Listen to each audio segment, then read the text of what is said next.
রাজ্য পুলিশে বিপুল নিয়োগ হতে চলেছে কথা আমরা নতুন সরকার গঠনের পর থেকেই শুনে আসছি। প্রথম থেকেই মুখ্যমন্ত্রী বারবার বলছেন যে নিয়োগ হবে প্রচুর পরিমাণে।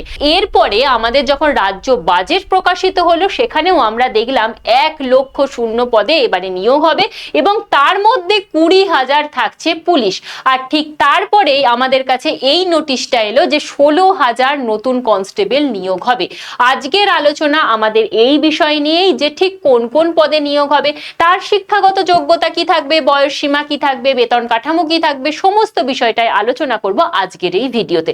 এবং কথা দিচ্ছি আজকের এই ভিডিওটা প্রথম থেকে শেষ পর্যন্ত যদি একটু মন দিয়ে দেখে তাহলে আর এই বিষয় নিয়ে অন্য কোনো ভিডিও আপনাকে দেখতে হবে না। তো চলুন শুরু করা যাক। Hello student, welcome to BSSCI police and defence YouTube channel. এই চ্যানেলে অনেক অনেক স্বাগত।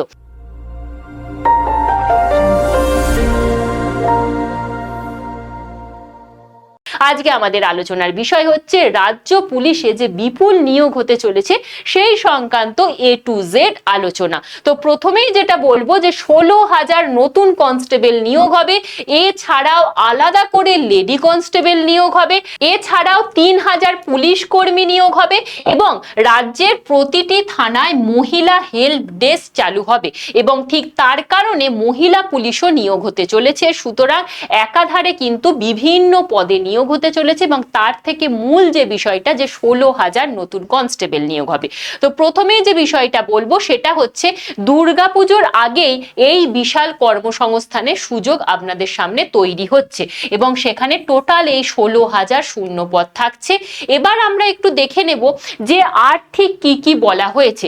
সেখানে যদি আমরা দেখি সেখানে এই যে 16,000 কনস্টেবল, পাশাপাশি 3,000 পুলিশ কর্মী নিয়োগ, প্রতিটি থানায় মহিলা হেল্প ডেস্ক চালু এবং সেই জন্য মহিলা পুলিশ নিয়োগ, এছাড়া সাইবার অপরাধ দমনের জন্য 112 নম্বরের যে পোর্টাল সেটা ওপেন হবে এবং তার জন্যও পুলিশ কর্মী নিয়োগ হবে এবং তাছাড়া দক্ষতা বাড়ানো হবে।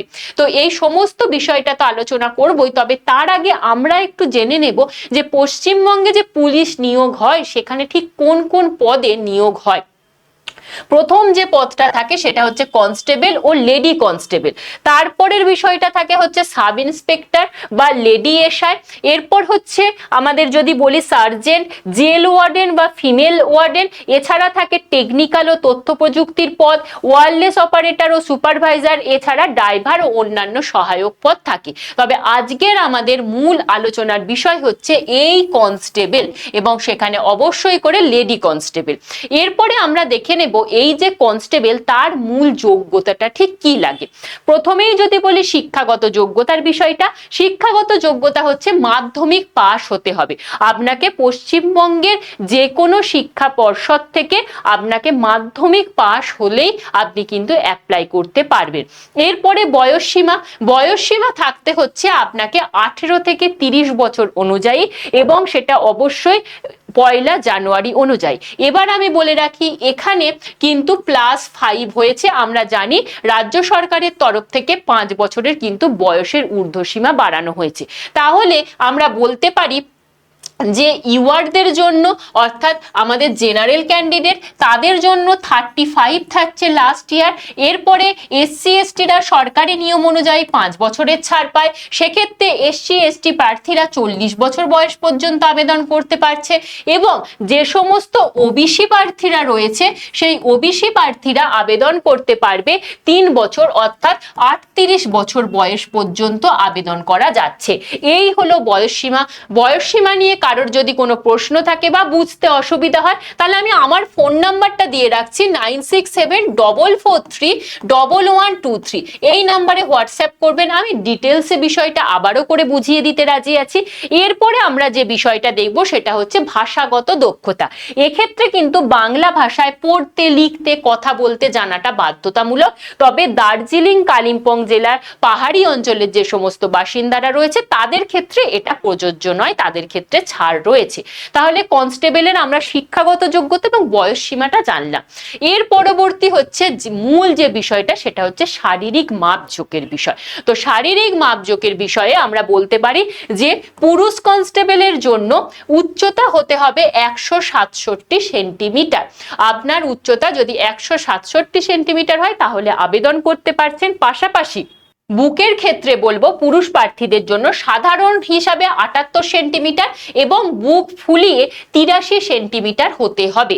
এর পরবর্তী ওজন অবশ্যই করে বিএমআই স্ট্যান্ডার্ড অনুযায়ী হতে হবে, অর্থাৎ উচ্চতা অনুযায়ী নির্দিষ্ট ওজন হতে হবে। এটা গেল পুরুষদের বিষয়। এবার যদি আমি যাই লেডি কনস্টেবল অর্থাৎ মহিলাদের ক্ষেত্রে উচ্চতা আপনার অন্তত 160 সেন্টিমিটার থাকতে হবে।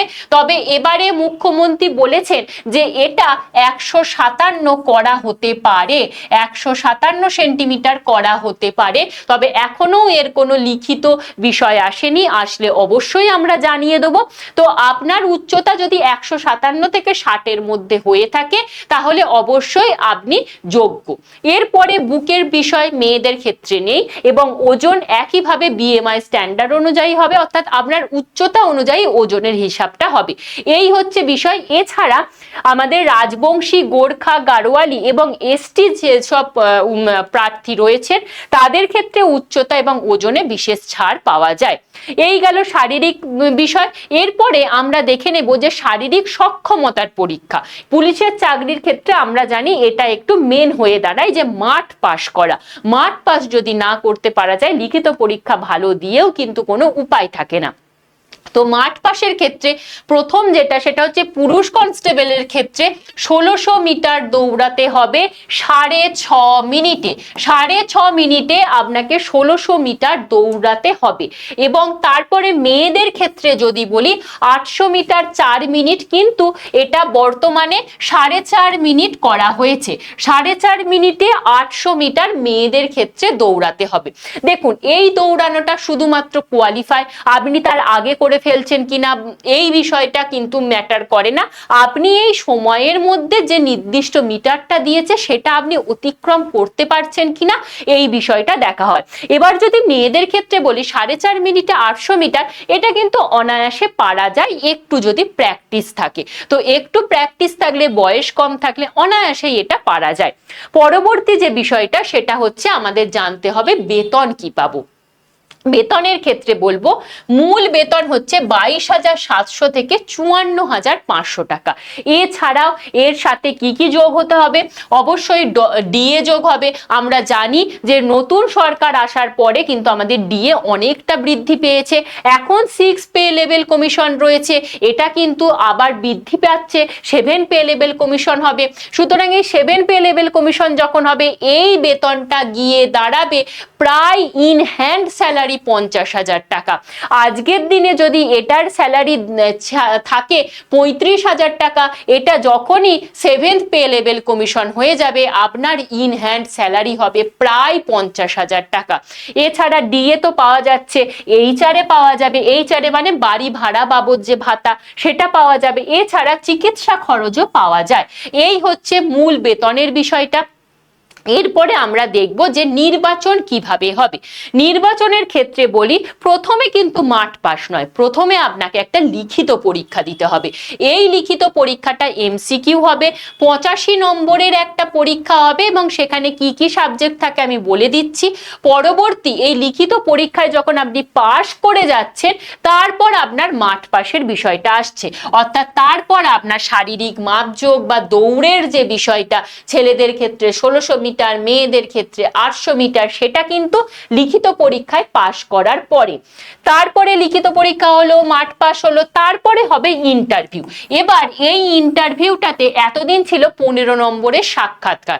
এবারে কিন্তু আমরা জানি যে নতুন সরকার আসার পর থেকে বলা হচ্ছে যে ইন্টারভিউয়ের গুরুত্ব কমবে, তাই এই 15 নম্বরটা অবশ্যই কিছুটা কমে যাবে এবং সেটা লিখিত পরীক্ষার সঙ্গে যোগ হবে বলে ধারণা করা হচ্ছে। এরপর ইন্টারভিউয়ের পরে কি হবে? পরে হচ্ছে মেডিকেল এবং নথি যাচাই, অর্থাৎ ডকুমেন্ট ভেরিফিকেশন হবে আর কিছু মেডিকেল হবে। মেডিকেল কি বিষয় হবে না, শারীরিক সুস্থতা রয়েছে কিনা সেই সব বিষয়গুলোতে মেডিকেল হবে। তাহলে মূলত এই 4টে ধাপে আমাদের নির্বাচনটা হবে। তো এবার আমরা দেখি প্রথম যে ধাপ লিখিত পরীক্ষা সেটা ঠিক কিভাবে হয়।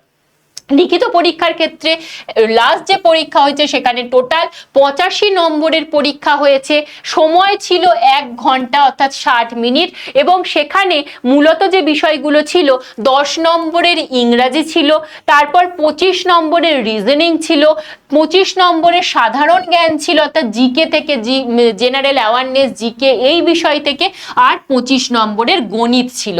তাহলে আমাদের মূলত কি কি পড়তে হচ্ছে? ইংরেজি পড়তে হচ্ছে, রিজনিং করতে হচ্ছে, ম্যাথ পড়তে হচ্ছে, আর জেনারেল অ্যাওয়ারনেস এবং স্ট্যাটিক জিকে আমাদের পড়তে হচ্ছে। তাহলে এই 4টে বিষয়ে মোট 85 নম্বরের পরীক্ষা। আমাদের প্রশ্ন কিসে হবে? আমাদের প্রশ্ন এমসিকিউ এ হবে, পরীক্ষা হবে ওএমআর এ, এবং অবশ্যই করে পরীক্ষার যে প্রশ্ন সেটা বাংলা ভাষাতেই থাকবে, বাংলা ভাষায় থাকবে, নেপালি ভাষায় থাকবে এবং ইংরেজি ভাষাতেও থাকবে। সুতরাং সবাই কিন্তু পরীক্ষাটা দিতে পারবে। এরপরে এই 85 নম্বরে যারা পাশ করলো তাদের কাট অফের মধ্যে যারা আসবে তাদেরকে এই শারীরিক মাপযোগ এবং শারীরিক সক্ষমতার পরীক্ষাটা দিতে হচ্ছে, অর্থাৎ মাপযোগ করা হবে এবং তার সাথে ওই দৌড়ানোর যে বিষয়টা সেই পরীক্ষাটা দিতে হচ্ছে। তারপর সিলেক্ট হলে ইন্টারভিউ দিতে হচ্ছে, তারপর মেডিকেল হচ্ছে আর ডকুমেন্ট ভেরিফিকেশন হচ্ছে, তারপরে আপনার চাকরি হয়ে যাবে।